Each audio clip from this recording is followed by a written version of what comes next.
High বন্ধুরা, তোমরা সবাই কেমন আছো? আশা করি ভালো আছো, সুস্থ আছো। তো বন্ধুরা, আজকে বিকালের টাইমে আমি আর আমার বন্ধু মিলে ঘুরতে যাব এই প্ল্যানটা করেছি। তো ও সামনে আছে আমার বন্ধুটা, আর আমি বাড়ি থেকে বেরিয়েছি। যখন স্কুলে পড়তাম তখন আমার মনে আছে সাইকেল নিয়ে ঘুরতে বেরিয়ে যেতাম বিকাল হলে, না হয় হেঁটে বেরিয়ে যেতাম। তো এখন এইগুলো মনে পড়ছে। আর দেখো চারি সাইডে মাঠ আছে, আর মাঠের দুপাশে জল, কত সুন্দর লাগছে এই পরিবেশটা। তো এখানে আমি দাঁড়াবো, আর ওদের বাড়ির সামনে ও আসছে। ঠিক আছে, আমরা এখন বেরাবো। আর এখন ধান রোয়া শুরু হয়নি, এখান থেকে 10-15 দিন লাগবে না? ধান রোয়া শুরু হয়ে গেছে, ওই যে রোয়াচ্ছে না। কিছু কিছু জমি চাষ দিচ্ছে, কিন্তু এখনো সম্পূর্ণভাবে চাষ শুরু হয়নি।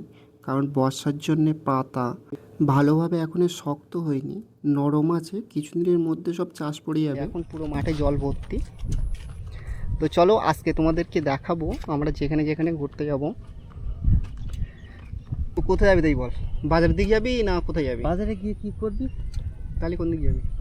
চলো ওই ছোট্ট করে ওই এরটা ঘুরে আসি। ওই কোথাতে? ওই যে এখানে বসে তো বন্ধু বাড়ির সামনে। আর এই যে সামনে দেখতে পাচ্ছ, এইটা হলো আমার বন্ধুর বাড়ি। তো অ্যাকচুয়ালি ও আমার বন্ধু না, দাদা হয়, কিন্তু বন্ধু বলে বলে অভ্যাস হয়ে গেছে। আর এরকম পরিবেশে দু সাইডে জল, সামনে রাস্তা, তো এরকম পরিবেশে ঘুরতে বিকেলের টাইমটা খুব সুন্দর লাগে। আর এইগুলো দেখে ছোটবেলার কথা মনে হচ্ছে। এরকম সময় যখন ছোট ছিলাম, যখন স্কুলে পড়তাম, তখন এই যে ঢালাই রাস্তা, এই ঢালাই রাস্তা তখন ছিল না, তখন ইটের রাস্তা ছিল।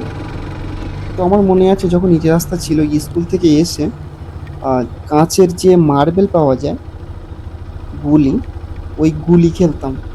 স্কুল থেকে আসার পরেই ব্যাগটা রেখে দেওয়ার পরেই এসে সব বন্ধুরা মিলে গুলি খেলা করতাম। তখন ঢালাই রাস্তা ছিল না, কিছু কিছু জায়গায় মাটি ছিল আর ইটের রাস্তা ছিল। কিন্তু এখন গুলি খেলা অনেক কমে গেছে, এখন কাউকে দেখি না যে গুলি খেলতে। আর এটা আমার মনে আছে যে যখন স্কুল থেকে আসতাম, তখন আমার দিদিরা বাড়ি তখন ছাগল পুষতো। আমাদের বাড়িতে তখন ছাগল ছিল, সবার বাড়িতে ছিল, তখন এখনও আছে। তো তখন দেখতাম যে দিদিরা এসে ছাগল নিয়ে রাস্তায় যেত ছাগল চড়াতে, আর একজনের মাথায় আর একজন উকুন দেখতো। আর এই যে রাস্তার পাশ দিয়ে সবাই ছিপ বাইতো। এখন আর ছিপ বাইতে কাউকে দেখি না। আর এই যে রাস্তা, যে রাস্তা দিয়ে আমি আসলাম, এই রাস্তায় আগে ইউক্যালিপটাস গাছ চারি সাইড দিয়ে লাগানো ছিল। তো সেই গাছগুলো আইলার পরে সব মরে গেছে, রাস্তাগুলো ভেঙে গেছিলো। তো তখন ছোটবেলায় অনেক, যখন ছোট ছিলাম অনেকটাই, তখন বাবার সাথে এইসব জায়গায় মাছ ধরতে আসতাম। তো সেই সব পরিবেশগুলো খুব ভালো ছিল, সেই কথাগুলো মনে উঠছে।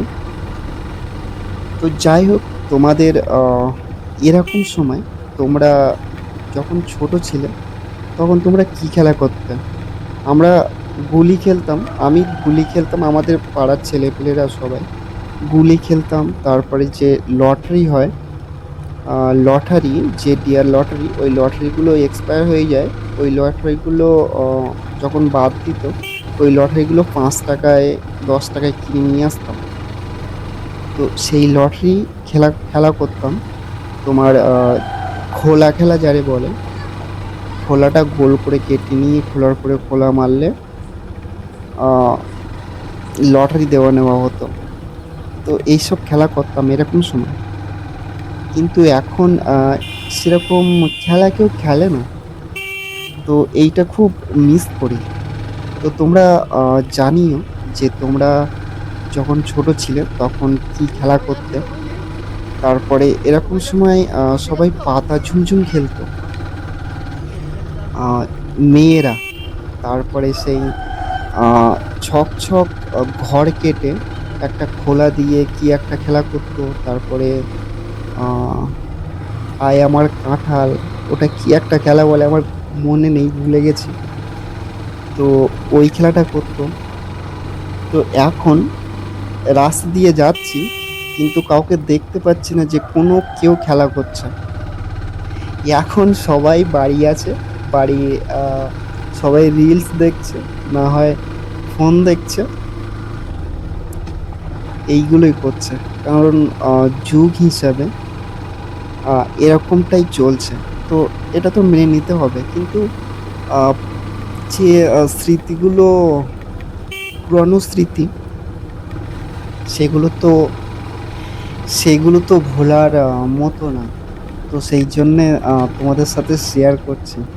তো এই স্মৃতিগুলোর কথা এখন মনে উঠছে, তো তোমাদের সাথে শেয়ার করলাম। তোমরা জানিও তোমরা কি কি খেলা করতে। তো এখন আমরা যাব নিমাই রাস্তার মোড়ে। আমাদের বাড়ি থেকে, আমাদের বড় শেয়ারা থেকে নিমাই রাস্তার মোড় 5 কিলোমিটার। আর ওখান থেকে রাস্তা চলে গেছে ভোলাখালীর দিকে, পশ্চিম ভোলাখালীর দিকে। আর একটা গেছে কালীনগরের দিকে।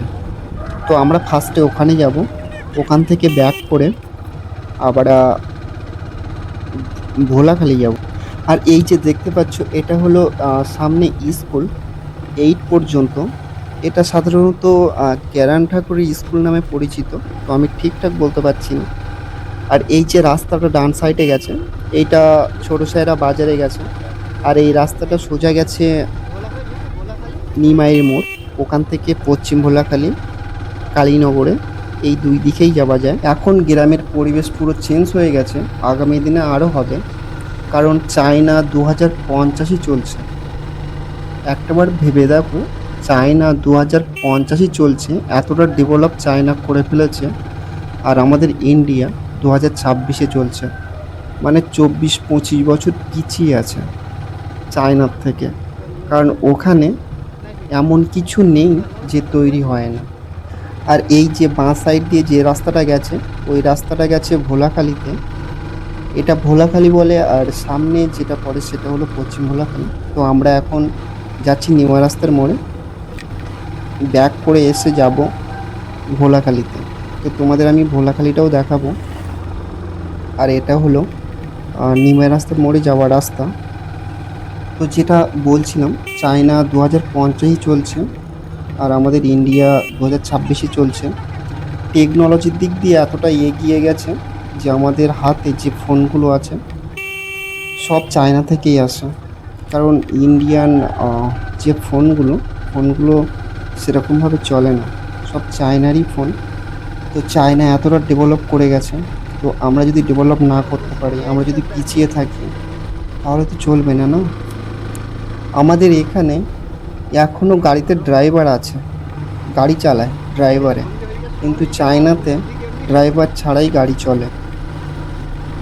তো এর থেকে আর বড় উদাহরণ কি হতে পারে? যত ইলেকট্রিক্স জিনিসপত্র আছে, টিভির থেকে সব কিছু, ভালো ভালো জিনিসপত্র সব চায়নায় তৈরি হয়। তো যাই হোক, আমরা এসে গেছি প্রায় নিমাই রাস্তার মোড়ে। এই যে দেখতে পাচ্ছ যে গ্রামটা, এই গ্রামটা পার হলেই নিমাই রাস্তার মোড় পড়ে। তো তোমাদেরকে আমি দেখাচ্ছি নিমাই রাস্তার মোড়টা। আর এই যে ডান সাইড একটা মন্দির আছে, এখানে আমরা নাম গান শুনতে আসি। এখানে নাম গান হয়। 3-4 মাস আগে হয়ে গেছে নাম গান। যখন নাম গান হয়েছিল তখন আমরা সবাই এখানে নাম গান শুনতে এসেছিলাম, আমার বন্ধুরা মিলে। আর এই যে সামনে দেখতে পাচ্ছ এই রাস্তা, এই রাস্তাটা ডান সাইডে গেছে কালীনগরের দিকে, আর বাঁ সাইডে গেছে পশ্চিম ভোলাখালী। আর এখন যাবো ভোলাখালীতে। তো যাবার পথে তোমাদেরকে দেখিয়েছিলাম ভোলাখালী যাওয়ার রাস্তাটা, সেই জন্যে আমি আর ভিডিওটা অতটা বড় করিনি, কারণ ব্যাক করে সেই রাস্তা দিয়ে এসেছি। আর এই রাস্তাটা গেছে ভোলাখালীতে। আস্তে আস্তে সন্ধ্যা হয়ে গেল, কারণ লেট করে বেরিয়েছিলাম, তো সন্ধ্যা হয়ে যাবে বুঝতে পারিনি। নিমা রাস্তা মোড় পর্যন্ত ঠিক ছিল, তখন লাইট ছিল, সূর্যের আলো ছিল। এখন অন্ধকার হয়ে যাচ্ছে, আর 15-20 মিনিটের ভিতরে অন্ধকার এসে যাবে, নেমে যাবে। আর এই যে দেখতে পাচ্ছ চারি সাইডে জলকার, ভোলাখালীর বেশিরভাগ অংশটাই জলকার এরিয়া। আর যে রাস্তা আছে জলকারের পাশ দিয়ে, বাঁ সাইডে মাঠ আছে, চাষের জমি, সবাই চাষ করে। আর ডান সাইডে সব জলকার। তো চলো এখন যাব ভোলাখালী, যে রিং বাঁধ উঠছে যেখানে ভেঙে গেছিল সেই জায়গাটা তোমাদেরকে দেখাবো। আর আমরা এসে গেছি সেই জায়গাটা, যে জায়গাটায় রিং বাঁধ উঠছে। অনেকটা এরিয়া জুড়ে রিং বাঁধ হচ্ছে, কারণ এই জায়গাটা যখন বর্ষার সময় জোয়ার বাড়তো তখন খুব সমস্যা হতো। এসছি এখানে সন্ধ্যা হয়ে গেছে, তো সন্ধ্যের সময় ভিডিওটা করছি, যতটা পারি আমি দেখানোর চেষ্টা করছি রিং বাঁধটা কেমনভাবে উঠছে।